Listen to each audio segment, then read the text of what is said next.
एल्टानीन ने अपनी नाक के बीच को अंगूठे और तर्जनी से दबाया। वही मुसीबत फिर दोहराई जाएगी। वह इनकार करेगा, उसके पिता गुस्सा करेंगे और एल्टानीन क्रोधित होकर चला जाएगा। आप मेरी जवाब जानते हैं पिता, उसने कहा। क्यों ये सब फिर से करना? मैं शादी नहीं करूंगा और यह अंतिम है। और राकीज के जबड़े में एक मांसपेशी सिकुड़ गई। तुम्हारा वुल्फ एक प्राचीन आत्मा है, और राकीज ने कहा। ये भगवान का अवतार है। हम नहीं चाहते कि ये दानव वुल्फ फेलिस के हाथों में जाए। अगर वह तुम्हारे वुल्फ को अपने जादू से काबू में कर लेता है तो वह अजेय हो जाएगा। और अब तुम्हारे वुल्फ को तुम्हारे मेट की शक्ति की जरूरत है। अगर तुम जल्दी मेट को क्लेम नहीं करते, तुम्हारा वुल्फ कमजोर हो जाएगा। और राकीज ने चिल्लाया, तुम क्यों नहीं समझते एल्टानीन? केवल तुम्हारा मेट या पत्नी तुम्हारे दांतों में वेनम को सक्रिय कर सकती है। तुम्हारा दावा उसके ऊपर ही उसका पावर तुम्हारे और तुम्हारे वुल्फ तक पहुंचाएगा। वेनम, क्या अजीब और पागल थ्योरी थी। और राकीज पहले ही कह चुका था कि उसका वेनम उसकी मेट के लिए एफ्रोडिजियाक के रूप में काम करेगा। अगर वो किसी प्रतिभाशाली महिला को अपनी पत्नी बनाए और उसमें वेनम डालता तो उसकी आत्मा उसके साथ संरेखित हो जाती और उसका वुल्फ मजबूत हो जाता। लेकिन इसका असर उतना शक्तिशाली नहीं होता जितना होता अगर उसका अपना मेट होता। ये कभी भी मेट्स के बीच नहीं हुआ पिता। ये बेतुका है। एल्टानीन ने थ्योरी को खारिज कर दिया। ये बस एक पुरानी अंधविश्वासी कहानी है जिसे कोई महत्व नहीं देना चाहिए। अगर उसने किसी और महिला से शादी करने के बाद अपना मेट ढूंढा तो क्या होगा? क्या वह अपनी पत्नी को छोड़ देगा या अपने मेट को अस्वीकार करेगा? ये बेतुका नहीं है। और राकीज गरजते हुए बोला, अब एक ही रास्ता है, किसी महिला को मार्क करना, और वह भी मजबूत। चूंकि तुमने अभी तक मेट नहीं पाया है, इसलिए बेहतर होगा कि तुम किसी ऐसी महिला को क्लेम करो जिसके पास कुछ पावर्स हैं। और मैंने सुना है कि पेगसी किंगडम की प्रिंसेस मोरवा में माना है। उसके पास ऐसे गिफ्ट्स हैं जो तुम्हारे वुल्फ के साथ मेल खाएंगे, और अगर तुम उसे मार्क करोगे तो तुम मजबूत बनोगे। कम से कम फेलिस से थोड़ी राहत मिलेगी। एल्टानीन ने सिर हिलाया। राहत? शादी तो लंबी अवधि की थी, एक पवित्र संस्था। उसके पिता ये कैसे उम्मीद कर सकते थे कि वो केवल राहत के लिए शादी करे? वो लगभग विरोध करने वाला था कि और राकीज ने हाथ उठाकर उसे रोका। मैं पहले ही बेहम को उसकी बेटी के साथ हमारे पास आने के लिए बुला चुका हूँ। पिता, एल्टानीन ने गुर्राया, मैं उससे शादी नहीं करूंगा। और राकीज अपनी कुर्सी से खड़ा हुआ। उसने मेज का किनारा पकड़ा और आगे झुका। वो यहाँ आने वाली है और तुम उससे मिलोगे, उसने ठंडे गुर्राहट के साथ कहा। मैं तुम्हारी सुरक्षा के साथ और जोखिम नहीं ले सकता। फेलिस तुम पर हमला कर सकता है। और राकीज रुका, अपनी भावनाओं को दबाते हुए। अपने अकेले बेटे, अपने मेट के उपहार को मृत देखना असंभव था। कुछ क्षण बाद जब उसने अपनी बेचैनी को दबाया, उसने देखा कि एल्टानीन वहां जिद्दी बैठा है, उसकी दृष्टि से बचते हुए। उसने जोड़ा, बेहम कल पहुंच रहे हैं। एल्टानीन ने गहरी सांस ली। पिता की दृढ़ता देख वह अपने स्थान से उठा और चेंबर से बाहर भागा। केवल एक योजना के साथ वह प्रिंसेस मोरवा को अपने मित्र राइजल की मदद से रोक देगा। वह अपने सैनिकों के साथ शिकार यात्रा पर जा सकता था जब वह वहां हो, या शायद वह शिफ्ट करके एस्लाम फॉरेस्ट्स में जाकर मोरवा के आने का इंतजार कर सकता था और फिर छोड़ सकता था। उसे कुछ करना था और जल्दी करना था। कल रात के सुनहरे मास्क वाली लड़की के मामले के बाद किसी और महिला के बारे में सोचना संभव नहीं था, कम से कम अभी के लिए। और वह जानता था कि वह अपनी तर्कसंगत सोच के खिलाफ जा रहा है। जब वह सुबह उठा और जब उसने पाया कि लड़की बिना किसी निशान के चली गई थी, उसके पास केवल उसकी खुशबू बची थी। उसने इसे याद कर लिया था। मानसिक उलझन में उसने उसके बिस्तर के साइड पर झुर्रियों को देखा। वह उस साइड पर लौट गया जहां वह सोई थी, उसकी सिट्रस की खुशबू को फिर से सूंघकर अपने नसों को शांत करने की कोशिश की, लेकिन इससे केवल उसका गुस्सा और बढ़ा। अगली सुबह और बादलों के आसमान में तैरते रहने के बावजूद उसने सीधे गेस्ट विंग में वही कमरा लौटकर गया जहां उसने पिछली रात बिताई थी। उसने फफनीर से कहा था कि किसी भी नौकर को कमरे में प्रवेश न करने दें। वहां पहुंचकर उसने तकिया अपने हाथ में लिया और गहराई से सूंघा। पिता के शब्द उसके दिमाग में घूम रहे थे, जिससे उसे नई क्रोध की लहर मिली। हताश, कुछ करने की इच्छा से उसने फफनीर के साथ माइंड लिंक खोला। तुम कहाँ हो? उसने गुर्राया। फफनीर महल के अरेना में मॉर्निंग ट्रेनिंग कर रहा था। उसके साथ 20 सैनिक थे जिन्हें उसने उसी सुबह भर्ती किया था। मैं नए रिक्रूट्स को प्रशिक्षण दे रहा हूँ, उसने कहा। क्या तुमने उस लड़की को ढूंढा? एल्टानीन ने पूछा। उनका क्रोध माइंड लिंक के माध्यम से फैलते हुए फफनीर को झटका दे रहा था। नहीं, प्रिंसेस पेट्रा अभी भी सो रही है, फफनीर ने जवाब दिया। क्या तुमने उसकी खुशबू का पालन किया? हाँ, लेकिन ये बैकयार्ड तक गया। भारी बारिश ने इसे धो दिया। राइजल कहाँ है? प्रिंस राइजल भी सो रहा है, उसे जगा दो। फफनीर पीला पड़ गया। उसे प्रिंस को जगाने का अधिकार नहीं था, ये प्रोटोकॉल के खिलाफ था। उसे बताओ कि हम इस्लाम फॉरेस्ट जा रहे हैं। जी योर हाइनेस, और मैं ट्रेनिंग अरेना में आ रहा हूँ, एल्टानीन ने कहा और माइंड लिंक को तोड़ दिया। वह फफनीर को राइजल को जगाने की जटिलताओं से निपटने देगा, उसे केवल परिणाम में दिलचस्पी थी। अगर फफनीर राइजल को जगा नहीं पाया तो वह गुस्से में फट पड़ता। उसने हाथ में तकिया घूरा, सोचते हुए कि शायद वह पागल हो गया है। उसने कुछ तर्क करने की कोशिश की। वो एक शी वुल्फ के बारे में इतना ऑब्सेस क्यों कर रहा था? क्या उसके पास अपने राज्य के लिए बेहतर काम नहीं थे? एरिडेनस के राजा एनकी से एक जरूरी मांग लंबित थी, जो उसे straits of Hormuz, gulf of एनकी पर पुल बनाने के लिए दबाव डाल रहा था। एनकी चाहता था कि वह पुल को फंड करे और इसके बदले वह एल्टानिन के प्रति स्थायी वफादारी का वचन देगा। उसे इसके लिए अपने काउंसलर्स से बात करनी थी। फिर भी जब उसकी नजर बिस्तर की चादर पर पड़ी, जो उसके आकार के अनुसार सिलाई हुई थी, अनजाने में उसका हाथ चादर की ओर बढ़ा, उसे छूने की लालसा में। उसके इंस्टिंक्ट्स चिल्ला रहे थे। वो खूनी मुलाकात अभी बाद में भी हो सकती थी। उसने तकिया वापस रखा, बिस्तर से उठकर कमरे से बाहर निकल गया। उसके सैनिक उसके पीछे मार्च कर रहे थे। उसने फिर से आदेश दिया कि कोई भी कमरे में ना आए। ऊपर के बादल फट गए थे और उसके राज्य में भारी बारिश शुरू हो गई। जब वो केवल ब्रीचेस पहनकर ट्रेनिंग अरेना में गया, तो वहां मौजूद हर सैनिक डर के मारे कांप उठा। उसके अंदर इतना गुस्सा भरा था कि वो उसके जकड़े हुए जबड़े, उभरे हुए मांसपेशियों और आंखों में खतरनाक नजर में प्रकट हो रहा था। मैं चाहता हूं कि तुम दो दो करके मुझसे लड़ो। हम तलवारों से नहीं लड़ेंगे, ये हाथ से मुकाबला होगा। पहले 4 रिक्रूट्स कुछ ही सेकंड में जमीन पर पड़े थे, ना क्या होंठ फट गए थे।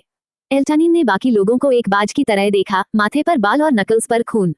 पसीना उसके कंधों और धड़ पर बह रहा था। वह ऐसा लग रहा था जैसे वो उन्हें सभी को मार देगा। फफनीर ने घबराकर निगला, इस डर से राजा शायद सभी सैनिकों को मार डालेंगे। अगले, एल्टानिन ने गुर्राया, उसका चेहरा घायल शेर जैसा था। जल्द ही 2 और जमीन पर पड़े, फर्श पर रेंगते हुए। ये सैनिक नए हैं, फफनीर ने बीच में कहा। अभी भी ट्रेनिंग में। एल्टानिन ने अपना सिर फफनीर की ओर मोड़ा। उसने खतरनाक गुर्राहट के साथ भौं टेढ़ी की। बिना चेतावनी के वह अरेना से बाहर कूदा और महल के पीछे की ओर दौड़ा। कुछ क्षण बाद एल्टानिन ने मैसिव ब्लैक वुल्फ में शिफ्ट किया और जंगल में दौड़ लगाई। वहां फफनीर, प्रिंस राइजल और दर्जनों सैनिक भी वुल्फ रूप में उसके साथ जुड़े। फफनीर का वुल्फ एक ग्रे बीस्ट था, जबकि राइजल का वुल्फ सफेद था।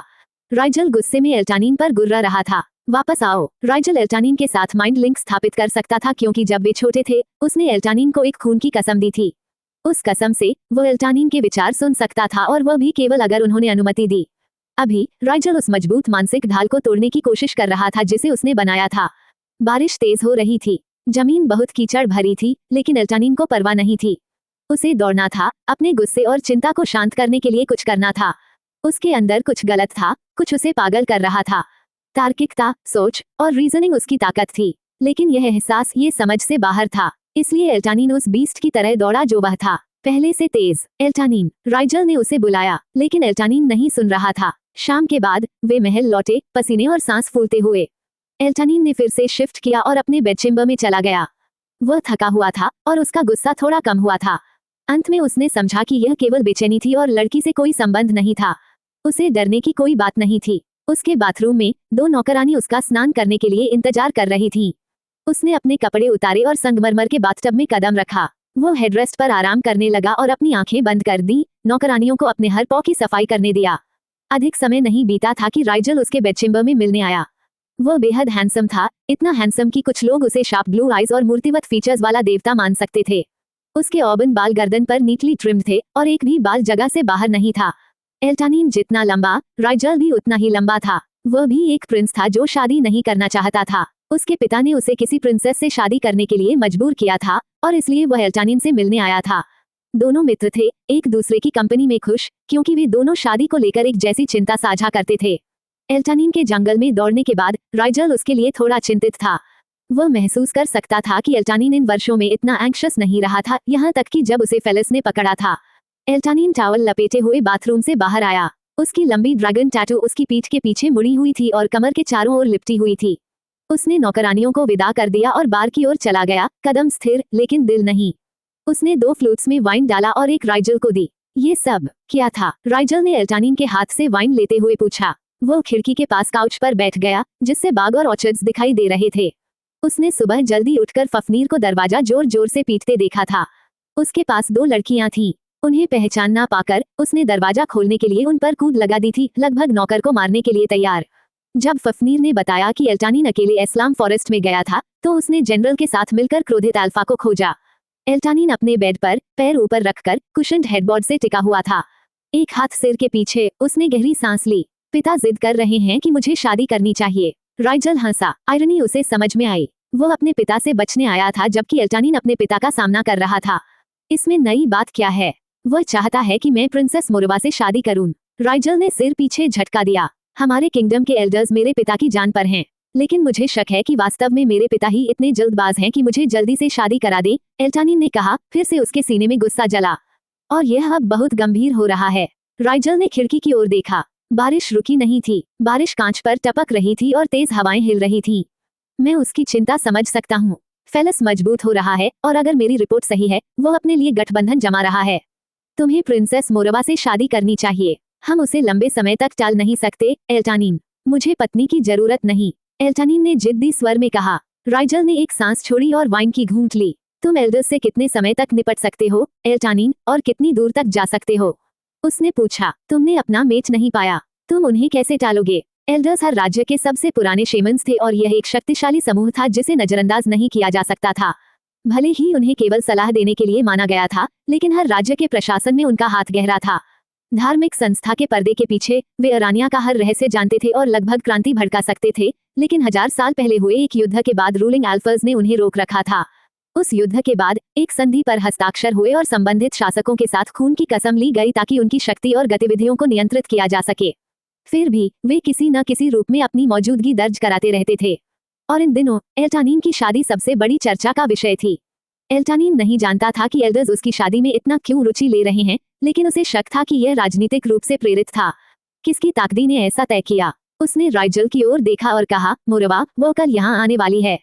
उसने बाकी वाइन निगल ली। अगर उसे मोरवा से मिलना था तो उसे और पीना होगा। तो तुम्हें उससे मिलना चाहिए, राइजल ने कहा। यह आखिरी चीज है जो तुम्हें करनी चाहिए। वो एक प्रिंसेस है और प्रोटोकॉल ऐसा ही मांगता है। प्रोटोकॉल की क्या करूं? मैं उससे नहीं मिलूंगा, एल्टानिन, राइजल चिल्लाया जैसे किसी बच्चे को फटकार रहे हों। तुम मुझे, एल्टानिन, नहीं कर सकते, एल्टानिन ने गुर्राया। जितना मुझे पता है, तुम अपनी वर्तमान स्थिति से भाग रहे हो जो मेरी स्थिति की नकल करती है। राइजल ने अपनी आंखें तंग की और झल्लाते हुए कहा, नहीं, यह नकल नहीं करती। फेलस मेरी बीस्ट के पीछे नहीं है, वह तुम्हारी चाहता है। वास्तविकता के इस थप्पड़ से परेशान होकर एल्टानिन ने अपनी वाइन निगल ली और बेड से उठकर अपने फ्लूट को फिर से भरने गया। तुम्हें क्यों लगता है कि किंग बिहम अपनी बेटी की शादी मुझसे कराना चाहता है, जिसने मुझे पहले कभी देखा ही नहीं? उसने राइजल की ओर आंख मारते हुए पूछा। क्योंकि वह इस शादी से फायदा उठाएगा, राइजल ने कंधे उचकाते हुए उत्तर दिया। तो यही तो सभी शाही शादियों का मकसद होता है। हम शाही वंश के वंशज राजनीतिक कारणों से शादी करते हैं, उसने हंसी में कहा। लेकिन तुम्हारे मामले में तुम्हारे पास पहले से ही काफी सूटर्स हैं, और उन्हें पता है कि तुम्हारे राज्य के साथ संबंध सिर्फ उन्हें और ज्यादा संपत्ति और शक्ति देंगे। उन्हें तुम्हारी स्थिति का पता नहीं है, लेकिन एल्डर्स जानते हैं। अगर तुम उनकी मांगों के आगे झुकते नहीं हो तो यह आश्चर्य की बात नहीं होगी कि तुम्हारा रहस्य उजागर हो जाएगा, और फिर तुम्हें परिणामों का अंदाजा है। राइजल ने पलटकर कहा, लोग तुम्हें एक कमजोर अल्फा समझने लगेंगे। तुम्हारी जो रेप्यूटेशन है वह उन सदियों की तुलना में जल्दी ही गिर जाएगी जिन्हें बनाने में तुमने समय लगाया था। क्या तुम्हें नहीं लगता कि मुझे ये पहले से पता है? तो शायद अब समय है कि तुम मोरवा का हाथ स्वीकार करो। मैंने सुना है कि उसके पास असाधारण क्षमताएं हैं।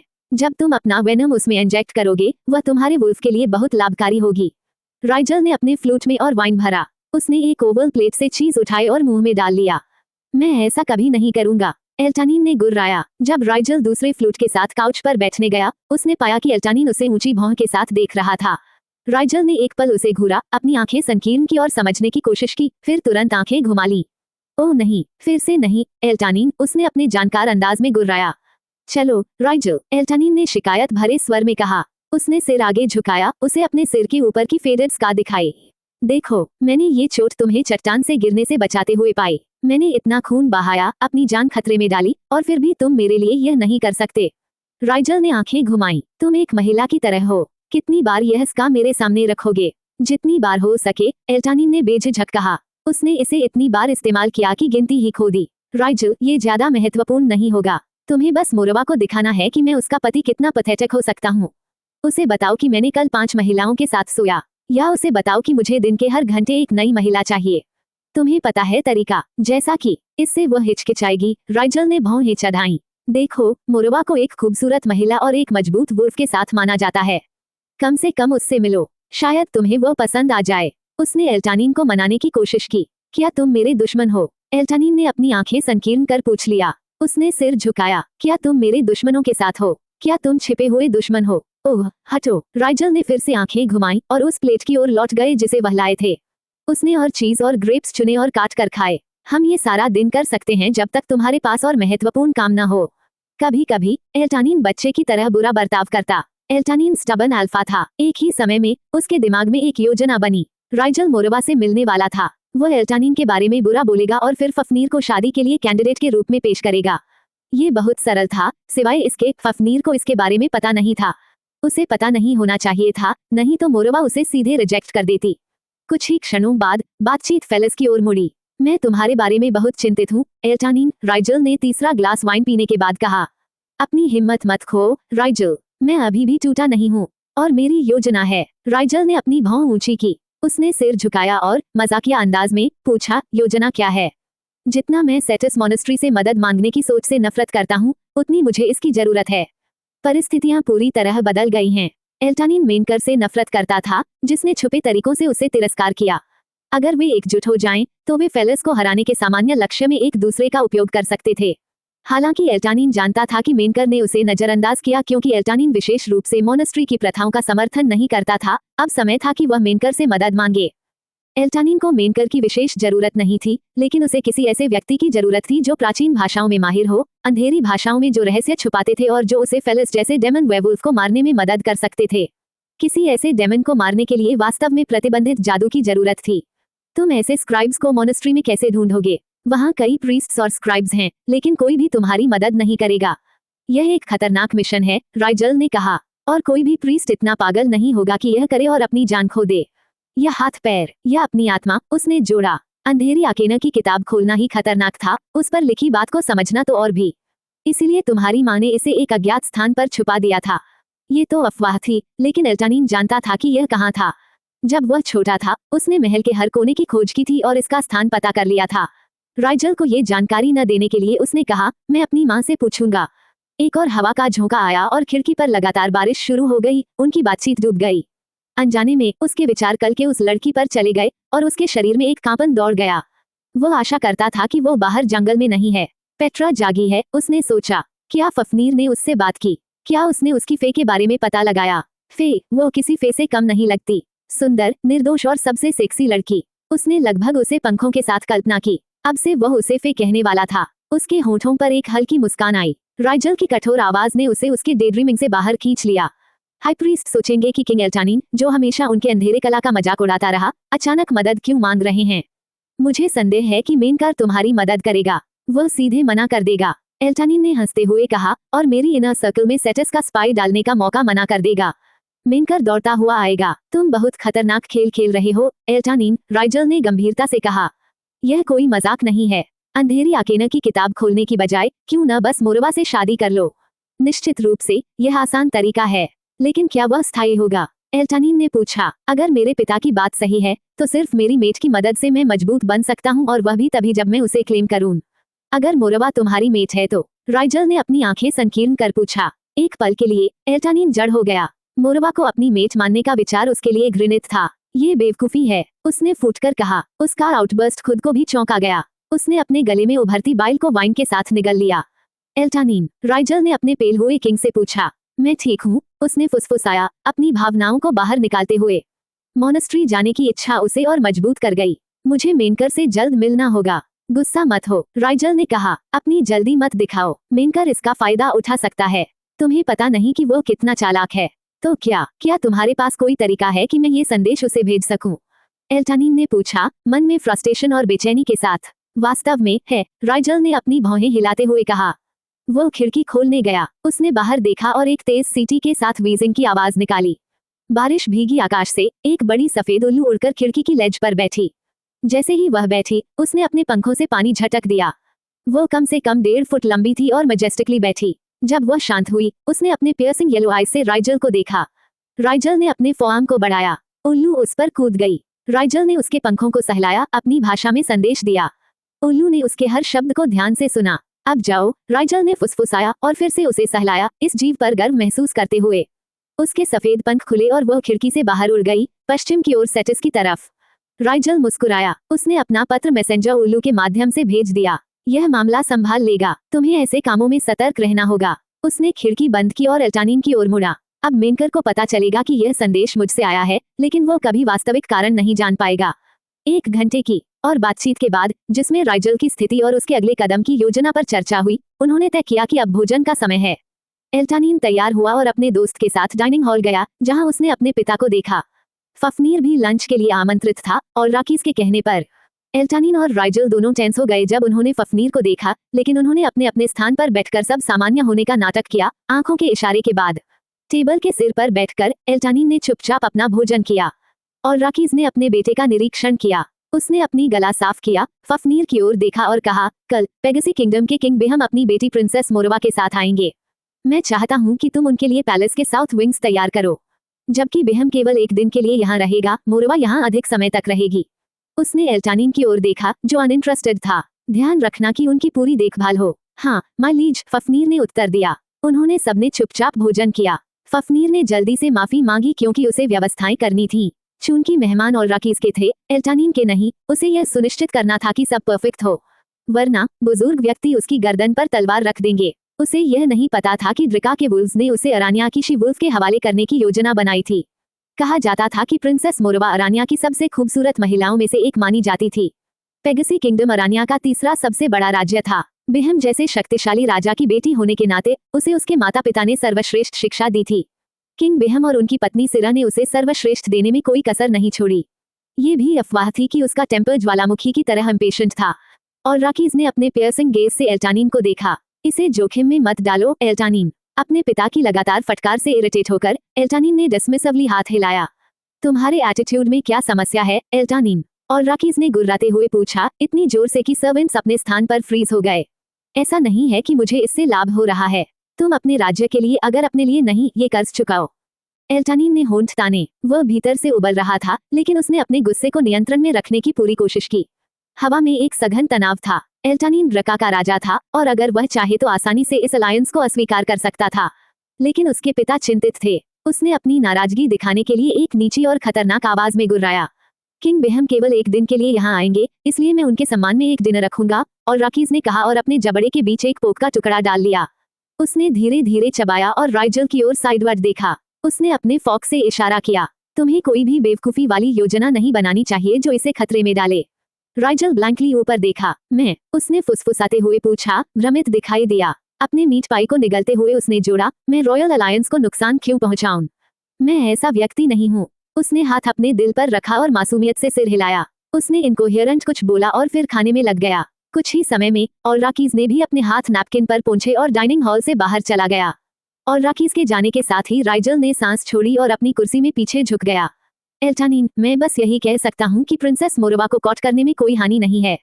कौन जानता है, वो लूना हो सकती है जिसकी तुम तलाश कर रहे हो। आखिरकार उसे रॉयल्टी के रूप में पाला गया है और उसके पास क्वीन टू बी की सभी खूबियां होंगी। चुप रहो, एल्टानीन ने गुर्राया। मुझे मत मैनिपुलेट करो, हमने पहले ही इस पर चर्चा कर ली है। उसने अपने मुंह में लैम्ब स्टेक को फरोशियसली चबाया और उस जगह की ओर देखा जहां उसका पिता बैठा था। किसी और से शादी करने का विचार अचानक ही घिनौना लगने लगा। रुको, क्या? उससे शादी? यह विचार कहाँ से आया? उसका एपेटाइट खो गया और मूड और गहरा डाउन हो गया। अपने दोस्त के सर्ली मूड को देखते हुए राइजल ने पूछा, तुम ब्लू क्रिस्टल क्यों नहीं जाते? हम शाम को बाद में मिल सकते हैं। ब्लू क्रिस्टल राज्य का ऑफिशियल चेम्बर्स था, महल के पश्चिम में पहाड़ी पर केवल एक घुमावदार रास्ते पर स्थित। ये महल की प्रेमिसेस में था, लेकिन रोजमर्रा की हलचल से दूर। एक मैसिव ऑबेलिस्क, क्रिस्टल मोनोलिथ, राज्य के एक टस्कर से भी ऊंचा खड़ा था। जब भी सूर्य की किरण उस पर पड़ती, गहरा नीला रंग प्रकट होता। यह अज्ञात था कि यह क्रिस्टल मंहीर यहाँ कैसे आया, लेकिन इसे राज्य के सब्जेक्ट्स द्वारा पूजा जाता था। मोनोलिथ ड्रिका किंगडम का सिंबल बन गया था और उनके पूर्वजों ने इसके सामने एक छोटा बिल्डिंग बनाया जो ऑफिशियल चेम्बर्स के रूप में काम करता था। एल्टानीन के सत्ता में आने पर उसने चेम्बर्स के ऊपर एक फ्लोर जोड़ दिया। इसकी पहुंच सीमित थी। बाद में एल्टानीन ने इसके ऊपर एक और फ्लोर जोड़ा जिसे केवल वही पहुंच सकता था। उस फ्लोर में एक शानदार बेड चेम्बर और बालकनी थी जहां रात में खिलने वाले रोजेस और फ्लोरल वाइन्स रेल्स के चारों ओर लिपटे हुए थे। उसने इसका निर्माण इसलिए करवाया ताकि वह देर रात तक काम कर सके और फिर आराम कर सके। महल लौटने के बजाय वह अपनी रातें ब्लू क्रिस्टल में बिताता, जो महल जितना ही गार्डेड था। सालों में एल्टानीन ने राजधानी के ईस्ट कॉर्नर में एक और बिल्डिंग का निर्माण शुरू किया, जो उन लोगों के लिए कॉमन पैक हाउस था जिनके पास घर नहीं था या जो ऑफेंड थे। यह एक परियोजना थी जो उसके दिल के करीब थी। इसके अलावा एल्टानीन के प्राइवेट लॉजेस पूरे एस्लाम फॉरेस्ट में फैले हुए थे। इतने प्राइवेट कि राइजल और फफनीर के अलावा किसी को भी इनके बारे में पता नहीं था, यहाँ तक कि उसके अपने पिता को भी नहीं। हाँ, वो एक चालाक वुल्फ था जिसके क्रेजी फैंटेसीज थे। और तुम? एल्टानीन ने पूछा, अपने होंठ नैपकिन से पोंछते हुए और फिर उसे फोल्ड किया। राइजल हंसा और आंख मिचमिचाई। मेरे लिए तुम्हारे प्राइवेट लॉजेस में से एक में 2 शी वुल्व्स इंतजार कर रही हैं, शेड लगून के पास। क्या? एल्टानीन चिल्लाया, उसका एक्सप्रेशन मर्डरस हो गया। उसके सर्वेंट्स जंप कर गए। उनका डर महसूस कर उसने अपनी आवाज कई ऑक्टेव्स नीचे कर दी और कहा, तुम जानते हो कि उन कैबिन्स में किसी को भी प्रवेश की अनुमति नहीं है। किसी को इसके बारे में पता नहीं है। एल्टानीन की आउटबर्स्ट से प्रभावित हुए बिना राइजल ने अपने हाथ ऊपर फैलाए। एक विकेट स्माइल के साथ उसने कहा, मुझे इनके बारे में पता है। चिंता मत करो, जब उन्हें कैबिन में लाया जाएगा उन्हें ब्लाइंड फोल्डर, बाउंड और गैग्ड किया जाएगा। एंगर की जगह शॉक ने ले ली। एल्टानीन ने स्काउल किया। वह राइजल की एक्सेसिव इंडल्जेंसेस से परिचित था। ये वुल्फ एक फेरोसियस प्रीडेटर था जो अपने मीट पर अटैक करना पसंद करता था। और कभी कभी एल्टानीन सोचता था कि अगर राइजल अपनी मेट पा ले तो क्या होगा। राइजल ने हाथ हिलाकर उसका एंगर डिसमिस किया। और केवल वही इस लिबर्टी को ले सकता था, या उसकी माँ। जीवन की हर चीज पर जंपी होना बंद करो, रिलैक्स करो और इसका आनंद लो। सच में, अगर तुम आना चाहते हो और हमारे साथ जुड़ना चाहते हो तो तुम सबसे वेलकम हो। मुझे यकीन है कि शेड लगून आज रात कई नेकेड बॉडीज देखेगा। उसने फिर आंख मिचमिचाई। एल्टानीन ने अपने नैपकिन को टेबल पर फेंका और सिर हिलाया। तो यही कारण था कि राइजल ने उसे ब्लू क्रिस्टल जाने के लिए कहा। मुझे काम करना है। किसी तरह राइजल के साथ जुड़ने का विचार उसे रपल्स कर रहा था, भले ही उनके पहले के एडवेंचर्स में बहुत सारी नेकेड वुमेन रही हों। राइजल ने एक आईब्राउ उठाया। क्या तुम सुनिश्चित हो? एल्टानीन ने ग्रंट किया। राजा अपने स्थान से उठा, पीछे की कुर्सी को लात मारी और डाइनिंग हॉल से बाहर चला गया। उसके साथ क्या हो रहा था? क्या वह लेम होने लगा था? उसे वास्तव में अपनी मैनहुड को एक्सरसाइज देने की जरूरत थी, फिर भी उसका दिमाग केवल लड़की को वापस पाने के तरीके पर ही लगा था। क्या वह ऑब्सेसिव से इंसेनली ऑब्सेसिव की तरफ बढ़ रहा था? दोनों में कोई अंतर था। उसने सिर हिलाया और अधिक ग्रंट करते हुए पोर्टिको की ओर चला जहां उसकी कैरेज इंतजार कर रही थी। हालांकि एल्टानीन अक्सर पैलेस में लाइब्रेरी से काम करना पसंद करता था, ब्लू क्रिस्टल उसका शांत स्थान था जहां वह बिना अपने जासूसी पिता के काम कर सकता था। और यह उन कजन्स और क्लैन मेंबर्स का जिक्र नहीं है जो उसे काम करते समय डिस्टर्ब करना पसंद करते थे। ब्लू क्रिस्टल तक पहुंचने तक उसके विचार उस लड़की में व्यस्त थे जिसने उसे सबसे ट्यूमल्टुअस स्थिति में छोड़ा था। उसने अपना दिन एंग्जाइटी के साथ शुरू किया, इस्लाम में जाकर इसे सबड्यू किया, राइजल के साथ योजनाएं बनाई और सुनिश्चित किया कि उसने इसे कंट्रोल में रखा।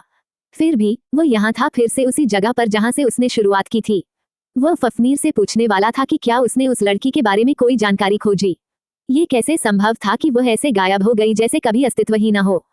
एल्टानीन का चेम्बर ब्लू क्रिस्टल में बड़ा और सुव्यवस्थित था। केंद्र में एक चौड़ी ओक टेबल रखी थी जो एक मुलायम रग पर स्थित थी, पॉलिश्ड वुडन फ्लोर और महोगनी की खुशबू वाली दीवारों के बीच। दीवार पर 2 झंडे लगे थे जिन पर रॉयल इंसिग्निया था और उसकी कुर्सी के पीछे उसके पूर्वजों के पोर्ट्रेट लगे थे। एक ऑरेंज का पेड़ बड़ी गोल्डन पॉट में आर्क्ड खिड़की के पास रखा था। सभी काउंसलर्स ब्लू क्रिस्टल से काम करते थे। उनके कर्तव्य में सुरक्षा और राजा के कानूनों का एनफोर्समेंट शामिल था। अधिकांश राज्यों में काउंसलर्स अपने अपने रेजिडेंसेस से काम करते थे जहां उनके पास स्पेशल ऑफिस चेंबर्स या लाइब्रेरीज होती थी, लेकिन एल्टानीन इंसिस्ट करता था कि उसके लोग एक ही जगह काम करें। इससे वो उनकी एक्टिविटीज पर नजर रख सकता था और समय भी बचता था। जब एल्टानीन अपने चेंबर्स पहुंचा, वह अपने काम में इतना अमर्स्ट हो गया कि उसने उम्मीद की कि वह फे के बारे में सोचना बंद कर देगा, लेकिन जैसे ही वह आइडल बैठता, उसके दिमाग में उसके थॉट्स भर जाते। वह सोचता कि फिर से उसके होंठ चूमने का अनुभव कैसा होगा। वह रेस्टलेस था, गेस्ट बेडरूम लौटने को उत्सुक था जहां उसने उसे नीचे दबाया था और खुद को उसके बीच फंसाया था। 100 तरह की एंजाइटी और हेल्पलेसनेस महसूस करते हुए वह अपने चेंबर में पेसिंग करने लगा, लंच स्किप किया और फिर अपनी टेबल पर बैठकर काम करने लगा। उसने एक बुक ऑफ लॉज खोला और फिर फ्यूरियसली नोट्स लिखना शुरू कर दिया। जब वो पीछे बैठकर पढ़ता तो पन्नों पर बार बार सिर्फ फे लिखा हुआ दिखाई देता। फे फे फे फे फे फेटी फे फे फे फे फेटी फे फेटी फे फे फेटी फे फे फे फे फे फेटी फे फे फे फे फे फे। उसने इसे बार बार लिखा था। शर्मिंदगी ने घेरा। उसने कागज को रौंदा और उसे ट्रैश में फेंकने ही वाला था कि उसने कागज और अधिक चूरकर अपने जैकेट की पॉकेट्स में रख दिया। योर हाइनेस, एक सर्वेंट ने कहा जो अपने मेज लेकर खड़ा था, और एल्टानीन को एहसास हुआ कि वह ब्लैंक पेजेस को देख रहा था। शाम के लिए वाइंड डाउन करते समय फफनीर उसके चेंबर में आया। दिन का अंतिम दस्तावेज, किंगडम ऑफ एरिडेनस के साथ एक राजनीतिक ट्रीटी, टेबल पर फेंकते हुए उसने पूछा, वेस्ट प्रोविंस में क्या चल रहा है? मुझे डिस्टर्बेंसेस की रिपोर्ट्स मिली हैं। एक टेंस साइलेंस हुआ, फिर एक साई। गुस्सा उसकी स्पाइन में लहराया। मुझसे बात करो, उसने बाक किया। जीबन को आज सुबह उसके मैंशन में मृत पाया गया, फफनीर ने कहा। इस अचानक और असंभव खबर से स्तब्ध एल्टानीन शांत हो गया। जीबन उसके 5 जनरल्स में से एक, कई बैटल्स में उसके साथ शामिल रहा था और उसके क्लैन के सबसे ट्रस्टेड सदस्य थे। एक सर्वेंट ने उसे पाया, फफनीर ने बताया, अपने ही भी तारांकंडी के पूल में फ्लो पर पड़ा हुआ। फफनीर का बोलना ठप हो गया। लॉस का दर्द इतना मजबूत था कि उसे सीधे सामना करना मुश्किल था। जीवन अपनी पत्नी और बच्चों से अलग था और अपने इमोशंस से बचने के लिए अक्सर एक्सेसिव ड्रिंकिंग करता था। लेकिन जब काम की बात आती, वो बैटल में फेयरलेस जनरल था। हीलर्स उसकी डेथ की सर्कमस्टांसेस असर्टेन नहीं कर पा रहे हैं। ऐसा नहीं लग रहा कि उस पर हमला हुआ, लेकिन सुसाइड का मामला भी नहीं है। गार्ड्स और मेरे स्पाइस उसके घर में क्लूज ढूंढ रहे हैं। एक और पॉज हुई। फेलस के डेमन वेवुल्व्स ने उसे मारा, योर हाइनेस। वे ड्रका किंगडम में हैं और समहाउ जीवन पर हमला किया। एल्टानिन की स्पाइन में एक ठंडी सिहरन दौड़ गई और उसकी आंखें बड़ी हो गईं। उसका दिमाग इम्प्लीकेशंस प्रोसेस करने लगा। फेलस ने फिर से सिर उठाया था, एल्टानिन को नष्ट करने और उसके लोगों तथा उसकी प्रगति को मिटाने की कसम खाई थी, जिससे अरानिया फिर से डार्क एजेस में धकेल दिया जाएगा। फेलस अपने लोगों को निक्सस कहता था, डेथ और ग्लूम के ब्रिंगर्स। वे एक रिलेंटलेस स्कर्ज थे और एल्टानिन के वर्स्ट नाइटमेयर्स का पर्सोनिफिकेशन।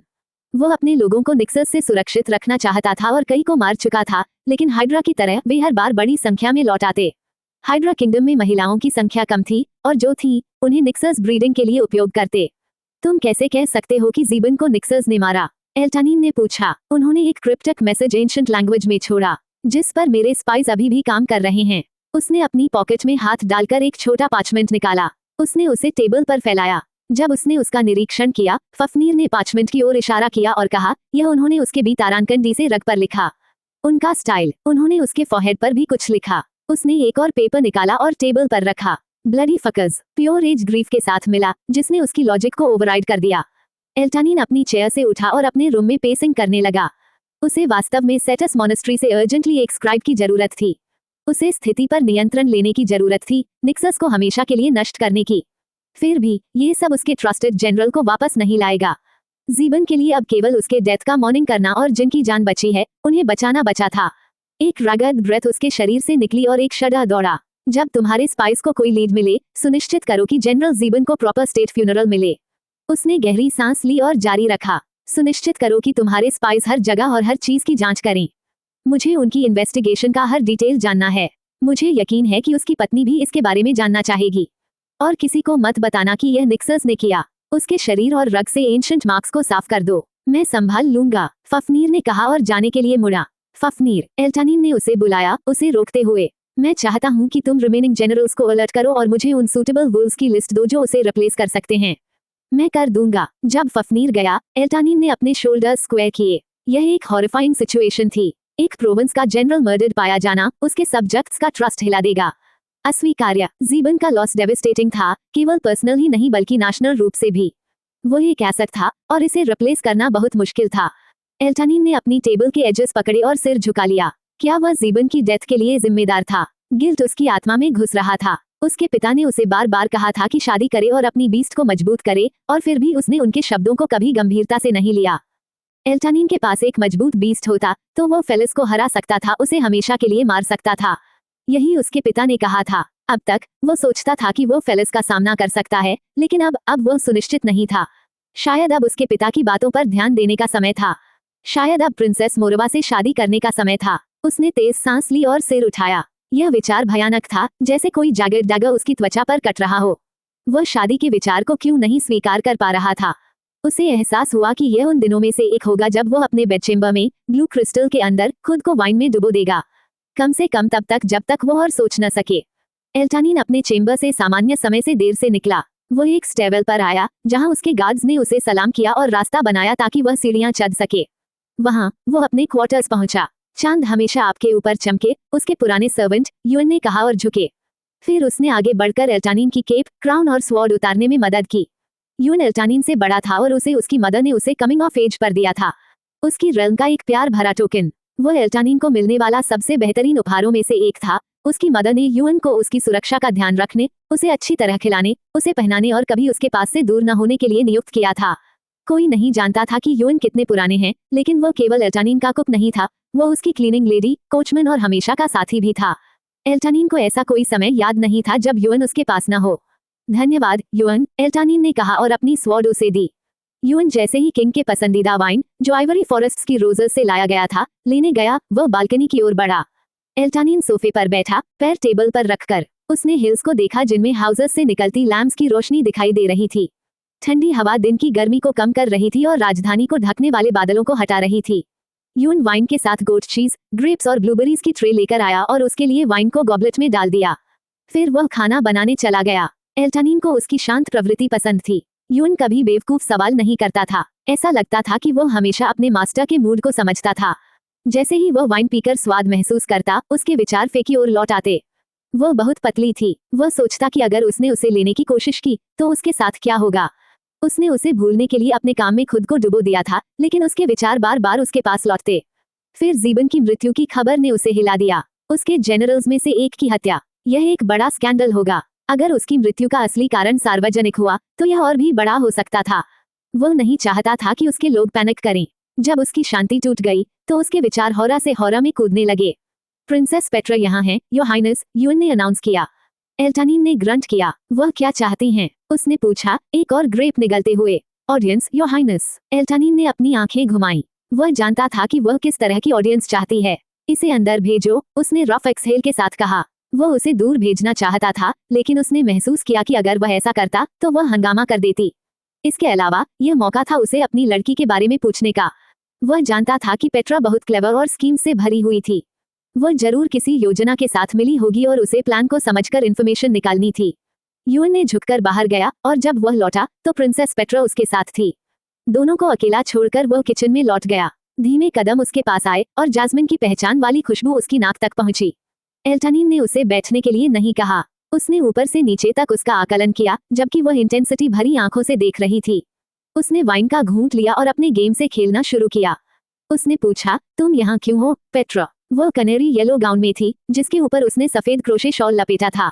उसके बाल खुले थे, कंधों पर बह रहे थे। और तुमने कैसे जाना कि मैं यहाँ आऊंगी? उसने और वाइन पी, एक्टिंग कोल्ड, लेकिन उसका चेस्ट फ्योरी से भर रहा था। पेट्रा ने अपना शॉल हटाया और फर्श पर गिरा दिया, जिससे उसकी सी थ्रू गाउन दिखाई दी। उसके निपल्स उसकी नजर पड़ते ही पकड़ थे। वो उसके पास चली आई, अपनी आईलैशेस के नीचे से सजेस्टिव नजर डालते हुए कहा, मैं यहाँ 2 रातें हूँ और एक बार भी तुमने मेरी तरफ ध्यान नहीं दिया। उसने उसके पैरों के बीच चलने के लिए उसका लेग उठाया। नील, उसने आदेश दिया। वह जानता था कि उसे कैसे संभालना है। वह उसके सामने घुटने टेक दी, अपने होंठ चाटते हुए कहा, मैंने सोचा कि चूंकि तुम पैलेस वापस नहीं आए तो यही जगह है तुम्हें खोजने की। मैंने सुना है कि तुम अक्सर यहाँ अपनी अकेलेपन की रातें बिताते हो। उसने उसके इनर थाइस को धीरे से उसके ट्राउजर्स पर स्ट्रोक किया। और इसका मतलब है कि तुम हैवी टेंशन में हो। मैं तुम्हें उस टेंशन से मुक्त करने आई हूँ। एल्टानिन ने अपना सिर झुकाया और आईब्राउ उठाया। तुम ये कैसे हासिल करने वाली हो? उसने अपना नीचे का एलपी काटा और उसकी फिंगर्स खतरनाक नजदीकी से उसके पैंट्स के बटन्स तक पहुंची। मैं वो कर सकती हूँ जो तुम चाहो, लेकिन मेरे पास एक आइडिया है। उसने उसके थाइस के बीच देखा कि वो इरेक्ट है या नहीं। वो नहीं था। हमें तुम्हारा आइडिया सुनो, उसने कहा, और वाइन पी। उसने उसके ब्रिचेस पर उसका हाथ फेरा। मैं इन बटन्स को खोलूंगी और अपने होंठ उस खूबसूरत चीज के चारों ओर लपेटूंगी जो तुम्हारे पास है। आह, समझ गया। उसने अपनी गॉबलेट का अंतिम घूंट निगल लिया और तीसरी बार फिर से भरा। देखते हैं तुम इसे कैसे करती हो, उसने कहा। यह पहली बार नहीं था जब पेट्रा ने खुद को उसे दिया था। जबकि उसने हमेशा कहा कि वो उससे शादी नहीं करना चाहती, वह जानता था कि वह क्वीन बनना चाहती थी। एक्साइटेड, पेट्रा ने उसके ब्रिचेस के बटन्स खोलने शुरू किए। उसने उसके हाथ रोक दिए, इसलिए उसने धीरे धीरे उसके ब्रिचेस पर स्ट्रोक किया और उसकी आंखों में देखते हुए किया। उसने वाइन का घूंट लिया और उसकी नजरों से मिलाया। क्या मैं सुंदर लग रही हूँ? उसने हंसकली पूछा। पेट्रा की सुंदरता उसके फे के सामने फीकी लग रही थी। पेट्रा ने सोचा कि राजा ग्राउल करते समय उत्तेजित हो रहा था। उसे पता था कि वो उसकी चार्म्स के सामने झुक जाएगा। इस दुनिया में ऐसा कोई पुरुष नहीं था जो इस तरह के तारांकन अल्फेबस के आगे नहीं टिकता। इसके अलावा वो इतनी सुंदर और इन चीजों में अनुभवी थी कि एल्टानिन जैसे शक्तिशाली राजा भी उसकी ओर मोहित हो गए। उसे यकीन था कि इसके बाद न केवल एल्टानिन उस बेवकूफ लड़की को भूल जाएगा जिसके बारे में वे उससे पूछताछ कर रहे थे, बल्कि वह अब एरी को उसके पास आने भी नहीं देगा। आखिरकार एरी उसका मुख्य प्रतिस्पर्धी थी। पेट्रा पूरी तरह से इस स्थिति का फायदा उठाने और भविष्य के लिए इसे इस्तेमाल करने का इरादा रखती थी। ये सोचते हुए उसने उसके पैंट्स पर धीरे से हाथ फेरना शुरू किया। अभी उसका ध्यान उसे इरेक्ट करने पर था। अपनी आंखें बंद करके एल्टानिन सिर्फ ये सोच रहा था कि उसका नाम क्या है। उसे नोट्स पर टी स्क्रिबल किया हुआ याद आया। क्या इसका मतलब था कि उसका नाम टी से शुरू होता है? उसके विचार पिछली रात की घटनाओं की ओर चले गए। उसने उसे कॉरिडोर में फॉलो किया, लेकिन जब वह पहुंचा तो वह एक दरवाजे के पीछे गायब हो गई थी। गुस्से में उसने हर कमरे की जांच की जब तक उसे वो न मिली। उसने उसका वेस्ट पकड़कर अंदर खींचा और दरवाजा बंद कर दिया। अपने अंदर बची अंतिम ऊर्जा के साथ उसने उसे बेड तक खींचा और पूछा, तुम्हारा नाम क्या है? अचानक एक विम्पर की आवाज आई, उत्तेजना की खुशबू फैली। उसने झटके से अपनी आंखें खोली और पेट्रा को सामने देखा। वो उसे स्ट्रोक कर रही थी, लेकिन वो इरेक्ट नहीं था। उसका मुंह उसके सी तारांकन के की ओर मूव कर रहा था। उफ, ये दृश्य इतना पैथेटिक था कि उसने उसका चेहरा धक्का दिया और खुद को ढक लिया। पेट्रा पीछे गिर गई, उसकी आंखें शॉक से बड़ी हो गईं। उसके माथे पर ठंडा पसीना आया और उसके सीने में पैनिक फैल गई। वो डर गई कि वह नाराज है क्योंकि वो उसे उत्तेजित नहीं कर पाई, कि वो उसे जाने के लिए कह सकता है या जेल में फेंक सकता है। मैं माफी चाहती हूँ। अपनी पूरी जिंदगी में ये पहली बार था जब वो किसी पुरुष को उत्तेजित करने में विफल हुई थी, और एल्टानिन उस व्यक्ति में से एक था जो अपने आसपास महिलाओं की मौजूदगी को पसंद करता था। यह अफवाह थी कि राजा प्रायापक था। तो फिर क्या हुआ? जब से वह एडल्टहुड में आई थी, उसने पुरुषों को सेक्सुअली फंसाने के अपने कौशल को निखारा था, और वह एल्टानिन पर अपनी पूरी कला का उपयोग कर रही थी। लेकिन कल रात बॉल में तुम किसके साथ थी? उसने पूछा। उसकी एक्सप्रेशन मेनेसिंग थी जब वो उसके ऊपर झुका। उसने कड़ा निगल लिया। कल रात उसने कंफ्यूज्ड एक्ट किया, उसके माथे पर क्रीस बन गया। मैं कई लोगों के साथ थी। एल्टानिन ने उस पर एस्प की तरह हमला किया। उसने उसके बाल पकड़कर उसका सिर पीछे खींचा। क्या फफनीर ने तुमसे बात की? उन्होंने की, उसने चिल्लाया। उसके स्कैल्प में तेज दर्द दौड़ा। मुझे नहीं पता कि आप सब किसके बारे में बात कर रहे हैं। वो लड़की, सफेद गाउन और चेहरे पर गोल्डन डस्ट वाली। जैसे ही उसने उसके बाल और जोर से खींचे, उसने आंखें बंद कर ली। आह, तुम मुझे चोट पहुंचा रहे हो। मुझे याद नहीं। फेयर ने पूरे शरीर में पल्स किया। वो विश्वास नहीं कर सकती थी कि वो यहाँ उसी जाल में फंसने आई थी। फफनीर ने उससे सवाल किया था। वे लड़की का नाम जानना चाहते थे। जब जनरल ने उसके बारे में पूछताछ की, तो ये स्पष्ट था कि कुछ बहुत महत्वपूर्ण हुआ था। लेकिन अब एल्टानिन भी उसके बारे में पूछ रहा था। अब पेट्रा डर गई थी। क्या लड़की को हत्या कर दिया गया था, या वह जासूस थी? किसी भी मामले में वह इस केस में फंसने वाली थी, इससे पहले कि उसे पता भी चले। वो यहाँ एल्टानिन को संतुष्ट करने, उसे एस तारांकन एल प्लेजर्स देने और उसे भुलाने आई थी। अज्ञान का नाटक करते हुए उसने शराब पर दोष डालते हुए कहा कि उसे याद नहीं। मैंने बहुत पी ली थी। मुझे याद नहीं कि कौन मेरे साथ था, उसने चिल्लाया। पेट्रा को एहसास हुआ कि अगर एल्टानिन भी तान्या के बारे में पूछ रहा था, तो यह उसकी क्षमता से परे था। इसलिए एक बार फिर पेट्रा ने वही किया जो उसने सही समझा। मुझे सच में नहीं पता कि आप किसके बारे में बात कर रहे हैं, उसने चिल्लाया। मैं कल कई लोगों के साथ थी। एल्टानिन जानता था कि यह महिला कितनी टफ थी। वो एक प्रिंसेस थी और प्लान्स और स्कीम्स में उससे मेल खाती थी, लेकिन वो उसे जाने नहीं देने वाला था। मुझे उस लड़की के बारे में बताओ जो तुम जानती हो, और मैं तुम्हें जाने दूंगा। उसने स्नाल्ड किया। उसके होंठ उसके फैंग्स दिखा रहे थे। उसकी आंखों में सिल्वर शेड चमक रहा था। उसकी ब्राउज पसीने से भीगी थी। कौन सी लड़की? उसने ट्रेम्बलिंग वॉइस में पूछा। एल्टानिन ने फिर ग्राउल किया। मैं खुद को दोहराना पसंद नहीं करता, पेट्रा। मेरी पेशेंस मत टेस्ट करो। उसने मर्डरस नजर डाली। पेट्रा ने जोर से गल्प किया। उसने उसके हाथों को अपने ट्रेम्बलिंग हाथों से पकड़ा और आंसू उसके गालों पर बह निकले। मुझे नहीं पता कि वह कौन थी, उसने हौसली कहा। जब उसने ग्रंट किया, तो उसने तुरंत स्पिल कर दिया। वह सिर्फ राइजल चाहती थी, लेकिन यही मैं जानती हूँ। मैं वादा करती हूँ। उसे याद आया कि एल्टानिन पूरा समय तान्या को घूर रहा था। बेहद जालस होकर उसे मिसलीड करना पड़ा। तुम देखो, वो राइजल के साथ रहना चाहती थी और कहती थी कि वो उसकी कॉन्क्यूबाइन बनने आई थी। पेट्रा को यकीन था कि अगर वह उस बिच को फिर कभी पाएगी, तो उसे इतनी गहरी दफन कराएगी कि वॉर्म्स भी उसे ना पाएं। एल्टानिन ने डिस्गस्ट से उसका सिर अपनी ओर खींचा। उसका नाम क्या था? उसने ग्राउल किया। मुझे नहीं पता, मुझे नहीं पता। उसकी उपस्थिति सहन न कर पाते हुए उसने चिल्लाया। यहाँ से चले जाओ और वापस मत आओ। उसने अपनी ऑरा छोड़ दी। डर के मारे उसने डर के साथ झुकी और फ्रीज हो गई। पेट्रा जानती थी कि उसे यहाँ से निकलना है।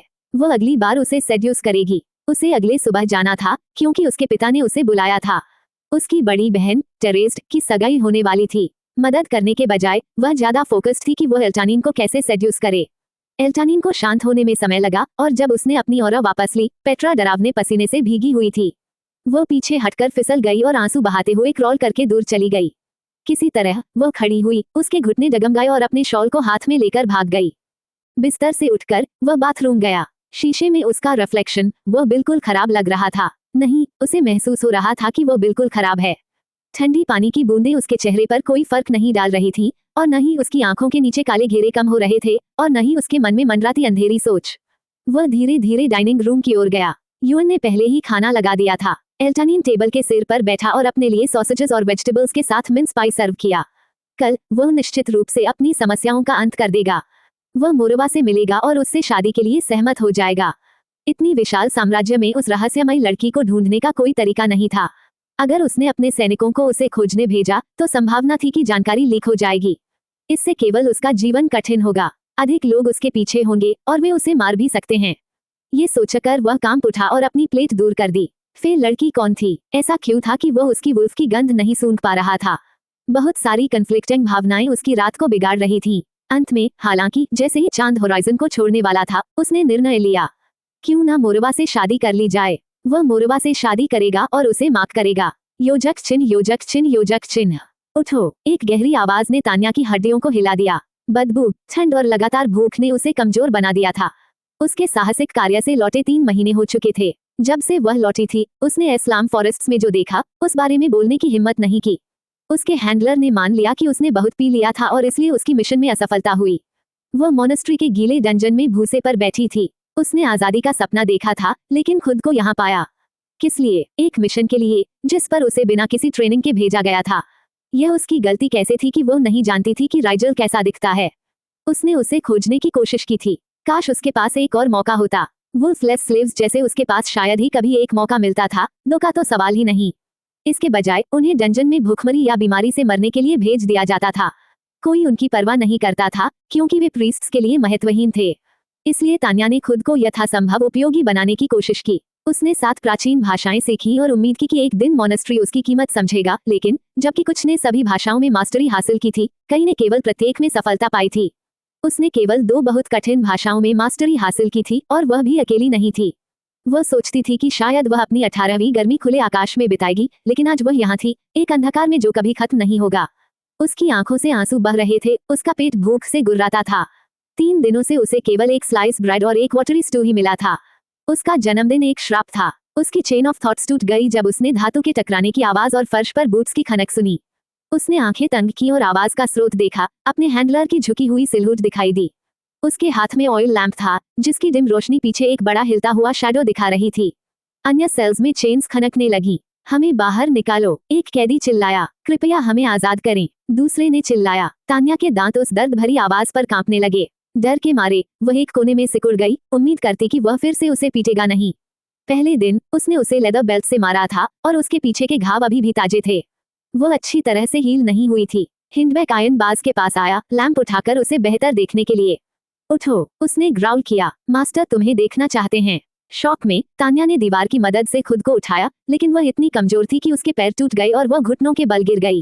क्या उसका मास्टर उसे मारने वाला था? धीरे से उसने फुसफुसाया, यह मेरी गलती नहीं थी। मैंने प्रिंस राइजल को ढूंढने की कोशिश की। चुप रहो, उसने दहाड़ मारी। उसने ऑयल लैंप को साइड पर रखा। अपनी बेल्ट से एक बड़ा आयन की रिंग अनक्लास्प किया, उनमें से वो की ढूंढी जो उसके सेल को खोलती थी। बाहर आओ, उसने कहा, जब उसने देखा कि वह अभी भी खड़ी नहीं हुई। हमारे पास तुम्हारे ड्रामा के लिए पूरे समय नहीं है। तुम वो क्वीन नहीं हो जिसे अपनी होली सेल से बाहर आने के लिए इनवाइट चाहिए। शब्दों ने उसे चोट नहीं पहुंचाई, क्योंकि वह ऐसे शब्दों की आदत डाल चुकी थी। प्रीस्ट्स, गार्ड्स, सर्वेंट्स, मूल रूप से सभी जिन्होंने अपनी वुल्फ्स पास की थी, ने उन लोगों के लिए ताने दिए जिनके पास वुल्फ नहीं थी। वुल्फलेस लोग अलग किए गए थे, अनटचेबल, अलग क्वार्टर्स में, एक डेरेलक्ट बिल्डिंग में, लेकिन वो उनका घर था। वहां भी अधिक पावर वाले कम पावर वालों के साथ बहुत बुरा व्यवहार करते थे। तान्या वही थी जिसे उसके नॉलेज के बावजूद हॉरेबल तरीके से हैंडल किया गया, और यह ज्यादातर जेलसी की वजह से था क्योंकि वह मेनकर की पर्सनल स्लेव थी। फिर भी उसने कभी शिकायत नहीं की। तान्या को स्टेवे के नीचे एक बहुत छोटा क्लोजेट दिया गया था। उसके प्रिजन की तुलना में उसका छोटा क्लोजेट एक लग्जरी था। स्पाई उसके पास आया, उसके ऊपर टावर करता हुआ।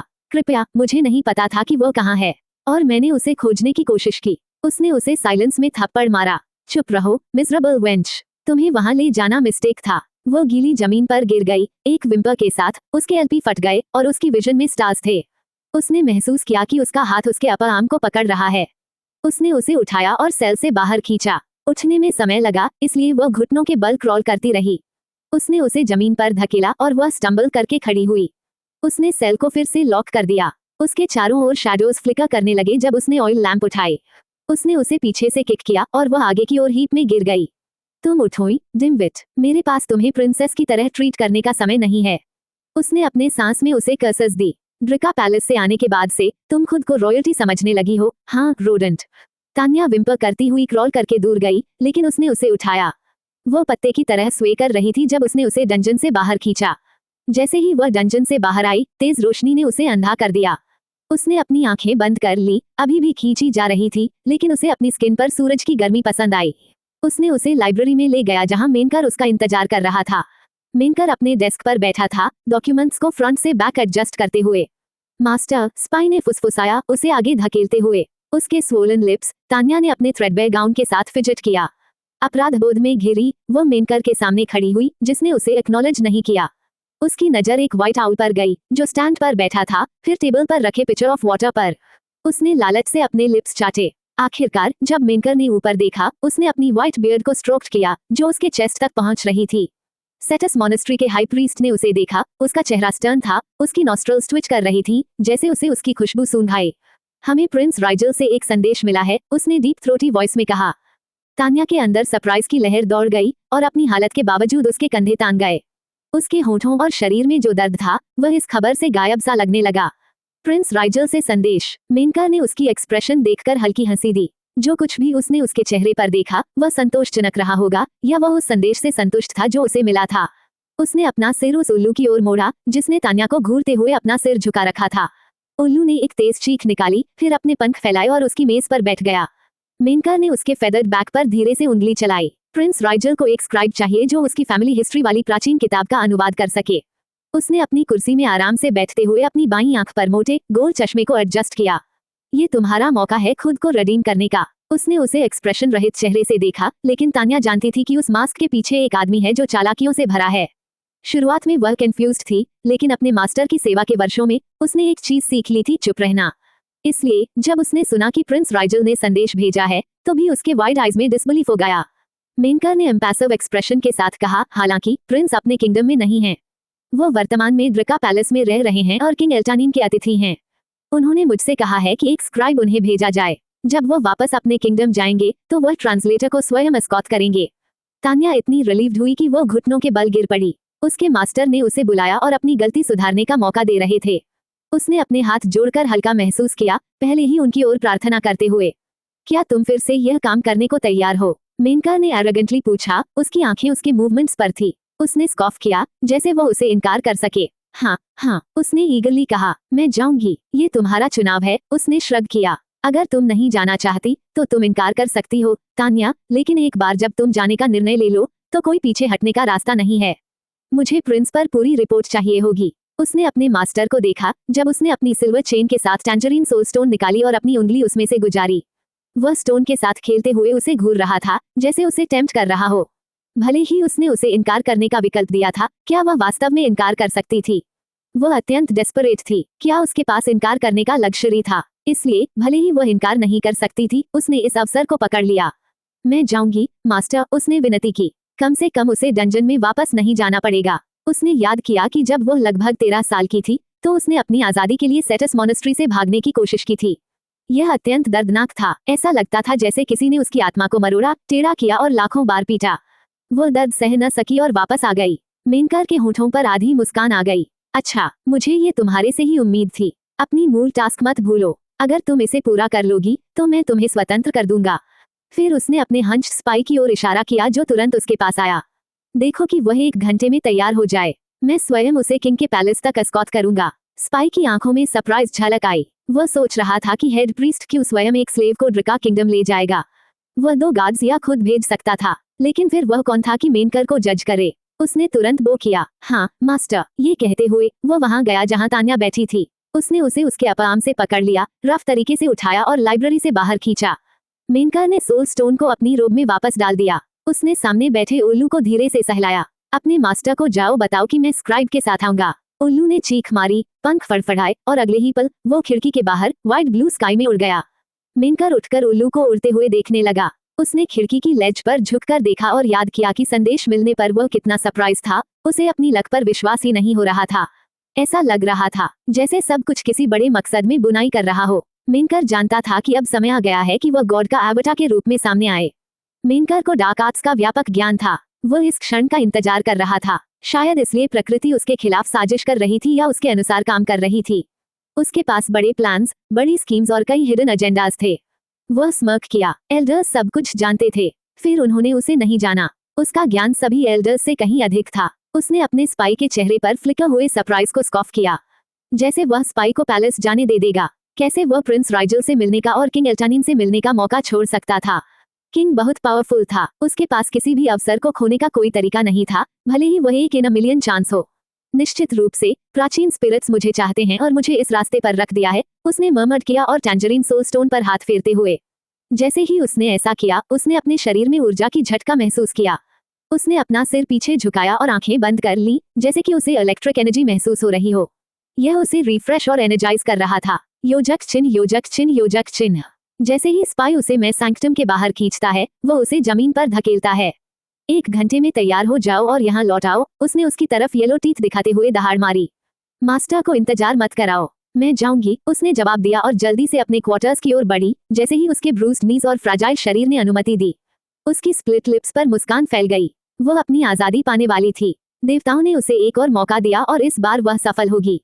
इस समय वह अपनी नौकरी की प्रकृति के बारे में परेशान नहीं थी। गॉड का एवटार हो या कुछ और, उसे फर्क नहीं पड़ता। प्रिंस राइजल को एक स्क्राइब चाहिए था प्राचीन फैमिली बुक का ट्रांसलेशन करने के लिए। वह इसे 7 दिनों में कर लेगी और वापस आएगी, और फिर उसके मास्टर उसे सोल स्टोन देंगे और वह स्वतंत्र हो जाएगी। उसकी आत्मा स्वतंत्र होगी।